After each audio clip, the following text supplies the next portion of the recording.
पालघर जिल्ह्यात परराज्यातून होणाऱ्या अवैध मद्य वाहतुकीवर नियंत्रण ठेवण्यासाठी राज्य उत्पादन शुल्क विभागाने धडक कारवाई करत मोठे यश मिळवलंय। जव्हार नाशिक मार्गावर सापळा रचून करण्यात आलेल्या या संयुक्त कारवाईत तब्बल 215 बॉक्स विदेशी मद्य व एक 4 चाकी टेम्पो असा एकूण 37,30,400 रुपयांचा मुद्देमाल जप्त करण्यात आलाय। राज्य उत्पादन शुल्क डहाणू विभाग व पालघर भरारी पथकाला 16 जानेवारी रोजी खात्रीलायक माहिती मिळाल्यानंतर या कारवाईचे नियोजन करण्यात आलं होतं। त्यानुसार 16 फेब्रुवारी रोजी जव्हार तालुक्यातील जव्हार नाशिक रोडवरील साकी हॉटेलसमोर 4 चाकी पॅक बॉडी आयशर टेम्पो थांबवून तपासणी करण्यात आली।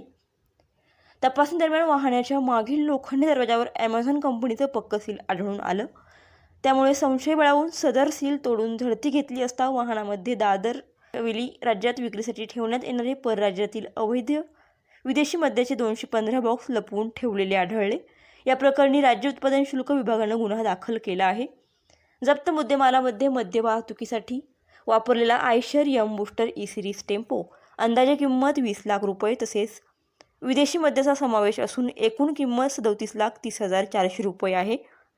सदरची कारवाई डॉक्टर राजेश देशमुख, आयुक्त राज्य उत्पादन शुल्क महाराष्ट्र राज्य, प्रसाद सुर्वे, सहआयुक्त प्रदीप पवार, विभागीय उपायुक्त कोकण विभाग, गणेश बारगजे अधीक्षक पालघर व अविनाश रणपिसे उपअधीक्षक पालघर यांच्या मार्गदर्शनाखाली करण्यात आली।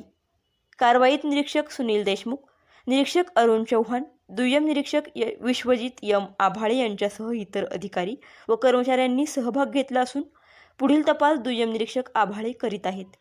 विकास समाचार न्यूजसाठी कल्पेश दळवी, डहाणू।